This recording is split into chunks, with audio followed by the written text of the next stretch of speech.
I'm Rebecca Carpenter. I am the author of Butterfly Bones, which is a young adult science fiction contemporary, and I'm so excited to be here with all of you. And first of all, I would like to thank Sherry Ficklin for hosting this and having me on her site. So who wants to ask me some questions? How was your weekend? It was good. I spent most of the time doing absolutely nothing, so that's the best kind of weekend. Writing a little bit, reading, all that good stuff. How long have you been writing, and what's your process? All right, I have been writing for probably about 7 years now. I actually started with screenplays, and both of my first two screenplays won basically nothing, just that they were excited that I think that I actually placed a little bit. But after doing that and realizing how hard screenplays were to break into, I decided to go to novels. And I wrote my memoir, published it in 2012. It's called The Total Deconstruction of Chloe Wilson. And it's about my teen pregnancy when I was 15. And so from there, it's just been going full force. And as far as my process goes, I'm definitely more of a pantser, but I do plot and use it as a loose guideline to follow. No football. Oh, I did watch the football game, but I was doing my blog post during it, so my husband was a little miffed with me, but I was excited for the game until the end, and then I just gave up anyways. Oh, read the questions out loud. Got it. So what am I working on now is the question. Right now I'm working on the sequel to Butterfly Bones, which is called Butterfly Blood. And it's been quite interesting because one of the characters basically has issues that can't be known to other people. So I'm writing it in free verse for his point of view. And so that's been really awesome. But it also causes issues when I'm going back and forth because his is in third person instead of first. So it's definitely made me go back and do a lot more revisions than normal, switching back and forth from point of views. What am I working on now? Oh, I just read that. Sorry. The words on here are little. I need some glasses on or something. Somebody was talking about oxymorons, and I think Happy Monday is the biggest one of all. Can you tell us about the giveaway? Oh, yes. Tell us about the, Sherry asked to tell about the giveaway. So I have 2 ebooks for some special numbers, and I also have a swag pack that I would love to give away to somebody that will have all kinds of great stuff, including a signed book. And these are all going to be just random numbers that I've already jotted down. So if you comment and it just happens to be that number of that is commented on, then I'll definitely send you something out. The ebooks will be emailed to you, of course, so I'll get that information, and then the swag pack, I'll get that information too at the end, and contact whoever wins. So yay, whoever wins those, and good luck. And again, just comment. Hi, Rebecca. Lovely to meet you at last. You too, Sue Featherstone. I love reading your books and getting to edit them before anybody else gets to read them. So nice to meet you as well from across the ocean. And it says, Rhiannon Mathias. Sorry if I said that wrong. Waves, wave back at you. Kathy Eberhardt, what is your favorite genre to read and to write? It's young adult all around, both. I love both. I do work with children. I run a child care center. So picture books, of course, have a special place in my heart. But young adult is my favorite. Lovely to meet you as well, Rhiannon. And Sherry asked, how did you come up with the idea for Butterfly Bones? It actually started from the song, The Caterpillar Girl from The Cure. The Cure is one of my favorite bands of all time, and I find a lot of inspiration listening to some weird stuff. So I was listening to that one day, and the idea came to me, but it was more of what I would call a horror book. But as I started to write it down, Bethany's story was not a horror book, and she told me what she wanted. So I listened, and that's how it came about. Some of these are going too fast for me. Oh, good. Glad I got your name right, Rhiannon. Oh, Sue, and appreciate your great support. What's the hardest thing about writing a sequel to a great YA book? The hardest part has honestly been that the ending has changed. And so all of you that had the early readers, the ARCs, you had a different ending in your book than what Kate ended up publishing, my editor. And so I've had to really think hard about how to change that and make it exciting again, since some of you already know what's going to happen, the big reveal, but at the same time, the book needed to change to add more to it. So that's been the hardest part for me. I think the best part, though, is just that I get to write it from 2 point of views this time, so that's been really exciting. Sherry asked, what is your favorite part of being an author? Gosh, all the people I meet. I think the writing society, just all the groups from professional to just people who are just starting out, are some of the nicest people I've ever met. They're so supportive and encouraging, and I definitely wouldn't be where I am without that support. So that's definitely the best part for me. If I didn't write anything even worthwhile and never got published, it would still be worth it just to rub shoulders with everyone. Sue asks again, how do you manage to juggle all the different aspects of your life? Well, unfortunately, my husband usually lacks the most in time. So, and he'll even tell you that. I go to sleep late, and I just have to really prioritize. Like, for instance, at work, I do a lot of writing while the kids are resting. So I'll use that time for me, just keep an eye on him. And then, of course, in the evenings after dinner, I'm usually on the couch with my laptop on, so at least I'm with my husband, so he can feel better about that. But I'm typically editing or writing or doing something of the sort of that time, and my weekends are spent the same way. I really don't have a lot of free time. Sherry asks, what's the best piece of writing advice you ever got? To read more. In the genre that I write, I was one of those writers who thought that if I was reading a lot of the genre that I was writing in, that mine wouldn't be original. And so I was totally wrong about that. Read more in what you write, and just keep writing, join some professional organizations, and don't give up. That's the main thing. Read and write, read and write, read and write. Rhiannon asks, you are new to me, so haven't read any of your books, so looking to reading them. Thank you. I appreciate that, Rhiannon, and I would love for you to read it and hear what you have to say about it, and if you love it, give me a great review. Let's see, Sherry asks, what was the last book, not yours, that you've read? Well, right now, it's not a published book, but I'm actually reading Jody's, one of Jody's books, so I don't know if she wants me to say what it is, but anyways, that's what I'm reading right now, and so far I'm loving it. I love that. Don't give up, Sherry says. Katie Robinson, good job multitasking with your writing time. I love when busy authors make the time to write and take care of the rest of your life. Sometimes my house doesn't particularly look like I'm taking very good care of my life, but I try and balance it out. Let's see. We'll do.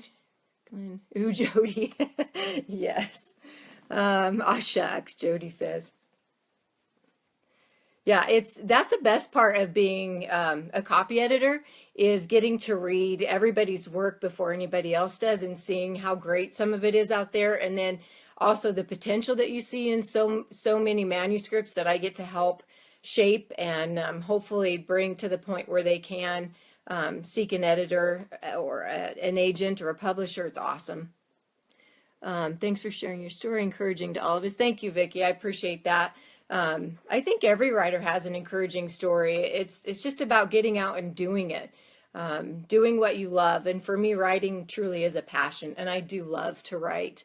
I feel like it's an escape for me, and Many of you know who follow me on Facebook that my husband's a type 1 diabetic, and he's had it for, 38 years now, and it's gotten to the point where it's just very brittle. And because of it, he just really needs me with him because things aren't always safe. And so it's a nice way for me to escape, while I'm still here in the house or out on the patio, whatever it might be, and feel like I'm going on these grand adventures when I'm just sitting in the chair. What's next for me, Sherry asks. I have a middle grade that I started, and well, it's basically finished the first revision, or the first draft rather, but it needs some more added to it. And I worked for 10 years in an Alzheimer's unit before I started doing childcare. And so Alzheimer's is one of my passions, and it's about a young girl who her grandmother gets Alzheimer's, and it's their journey together until the grandmother dies.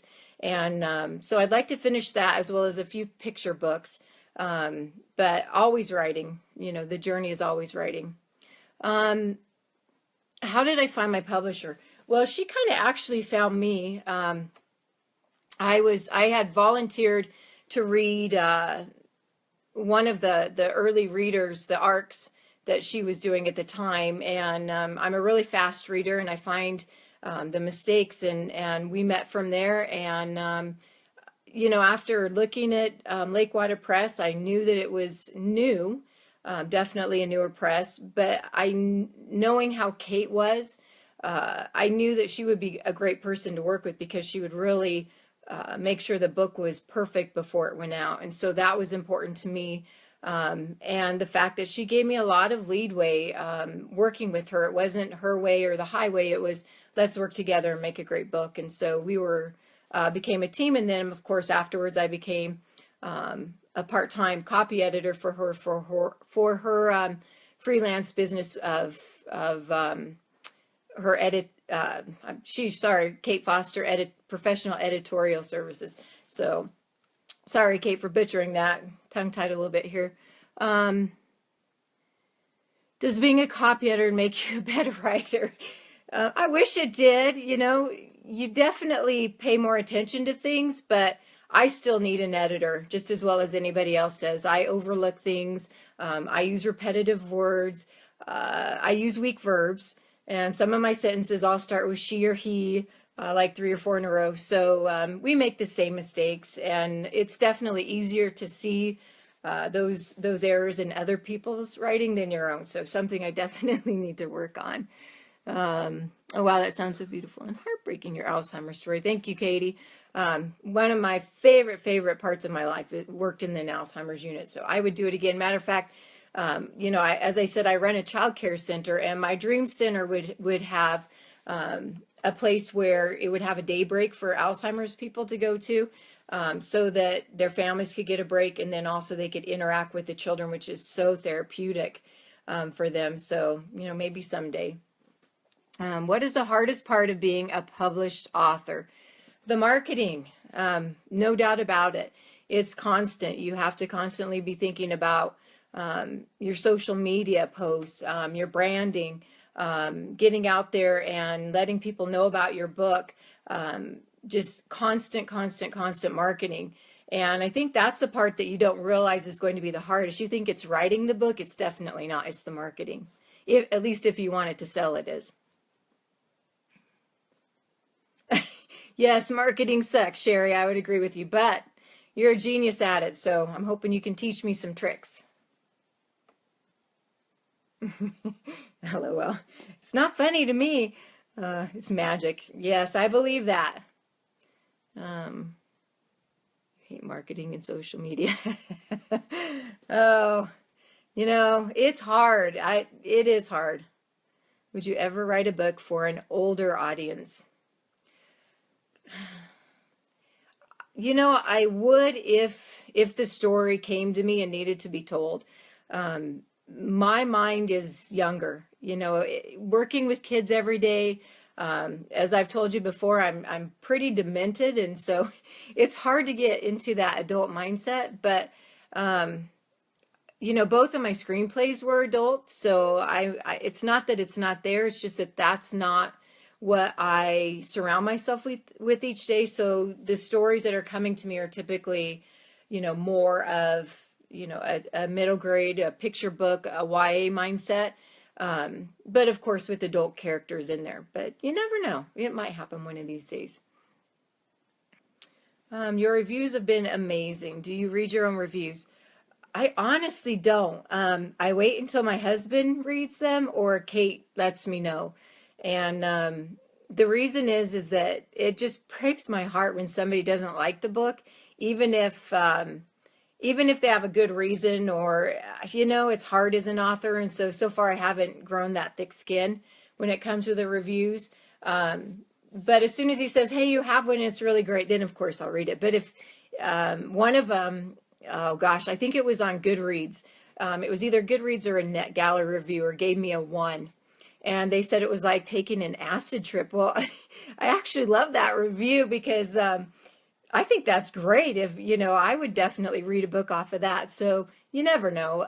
But that was a little heartbreaking to get that 1. But at the same time, I think it validated that you can't please everyone, and you're going to get some of those. Even some of the greatest writers do. Katie Robinson asked, love your hair today. Is it always like that, or did you do it special? I am a hair person, so I switch it up all around. I curl it, I straighten it. The only thing I don't do is wear it up very often because I think I have a really super long neck. And so it gives me that giraffe effect that I'm totally not going for. But definitely curled it especially for today, but this is a typical look for me. Sherry says, Goodreads is of the devil. Yes, I agree. You have to have it, and it's horrible. Love it and hate it.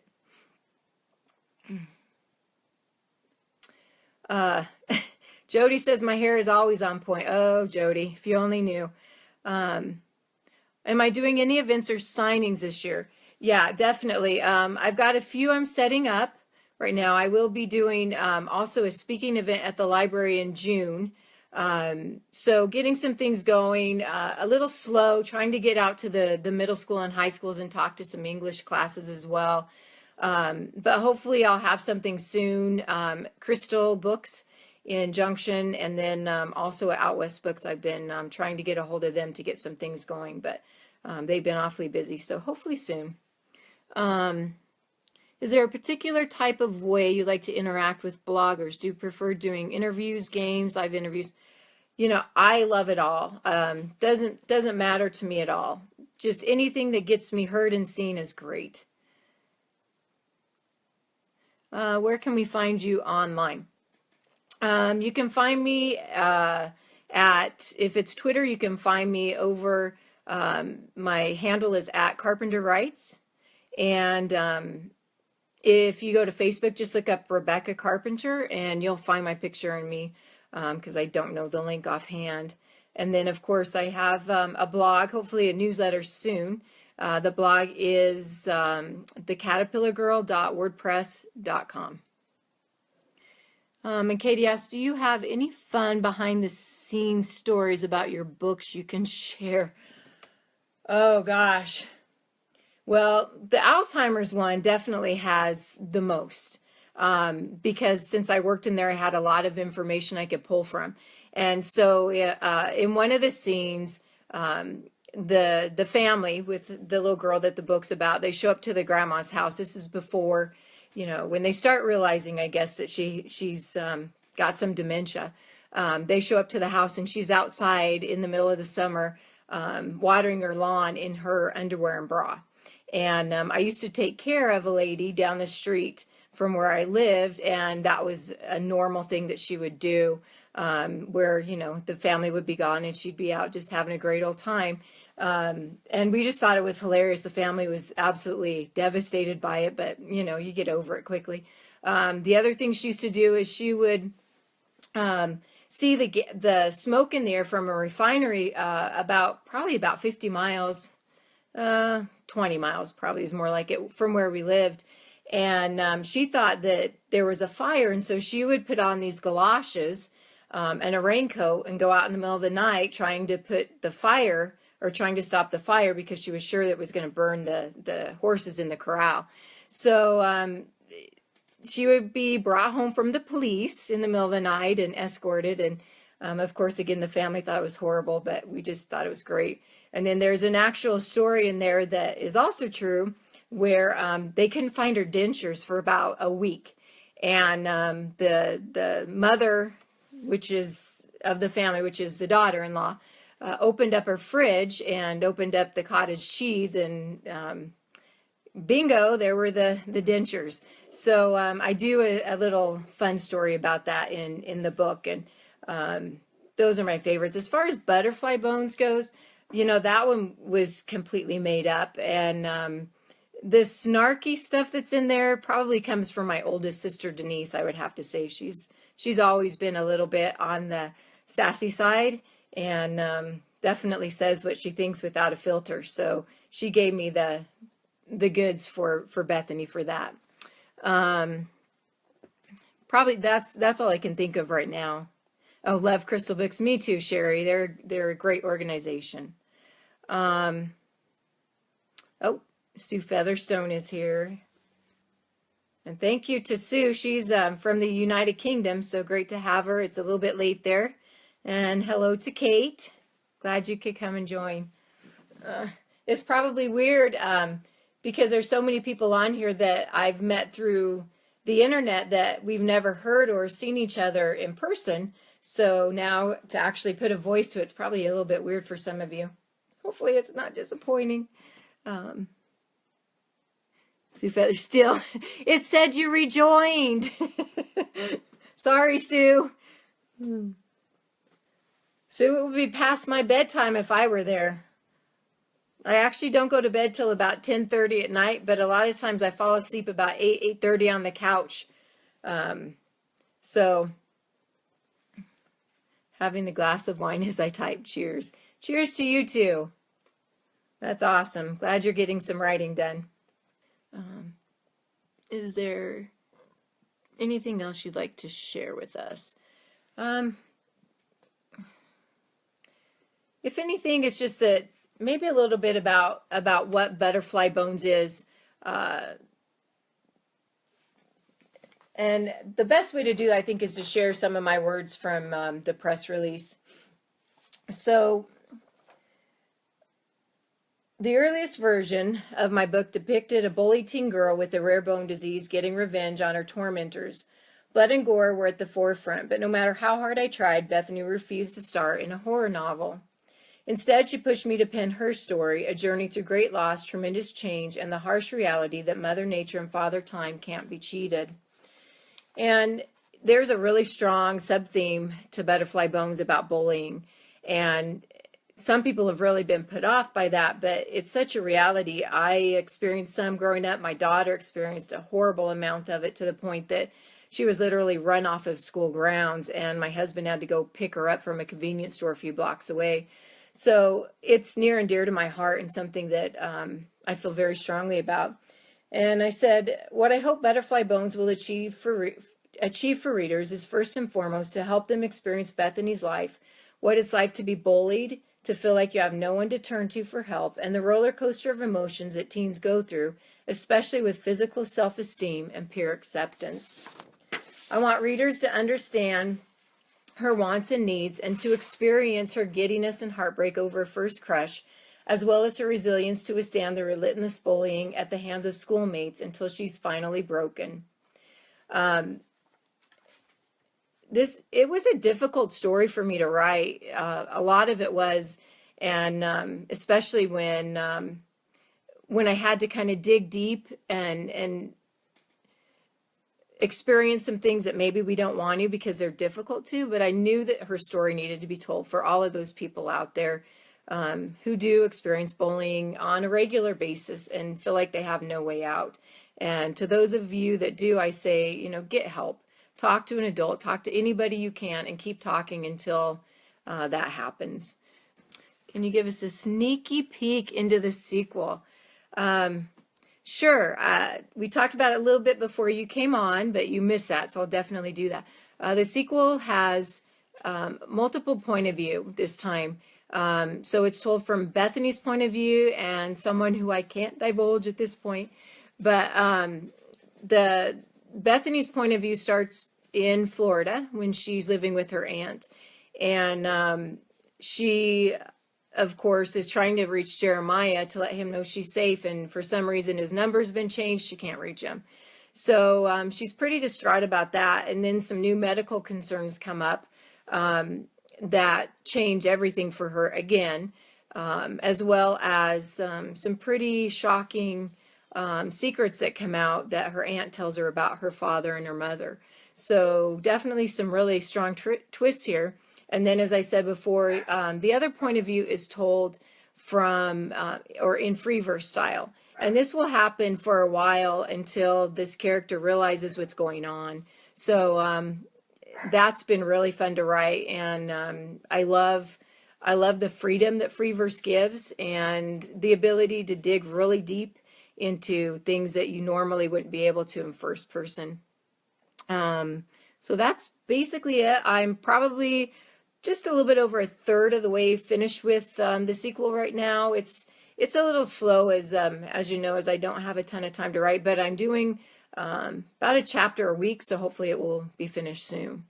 And we'll announce the giveaway winners this week.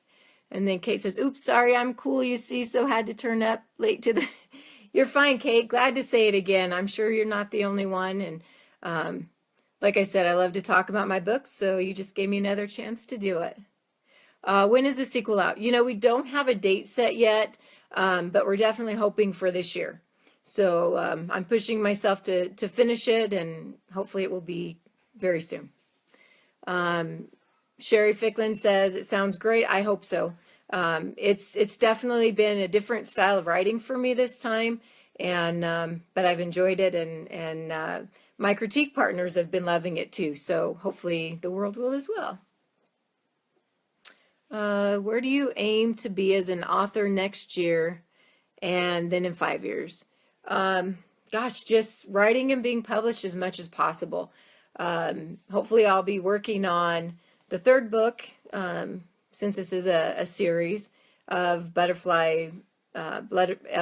Butterfly Bones book, and it's called the Metamorphosis series. And also I would really love to get some of my picture books and my middle grade going, and just continuing to write. I don't ever want to stop, and I hope that the successes will continue. And of course, I would love to do more copy editing, but it's kind of hard when I run a business and it's a 60-hour-a-week job. But if I could, I would definitely do more of that. Helping others create amazing manuscripts is just way too much fun. Sherry says, "I'll have to come back again soon." Definitely so. Best thing about being a writer, the writing community. Just rubbing shoulders with the writing community. You guys are what's the best thing. Associating with other writers, readers, it's amazing. Thanks so much for doing this, Katie says. "Can't wait to see you do more." Thank you, Katie. Can't wait to come back again. Thank you so much for being here today and sharing your story. You are so welcome. Sherry, thank you so much for having me on. You are an amazing author, and I hope someday to have your success. So it's been great for me as well, and thank you to all for joining me.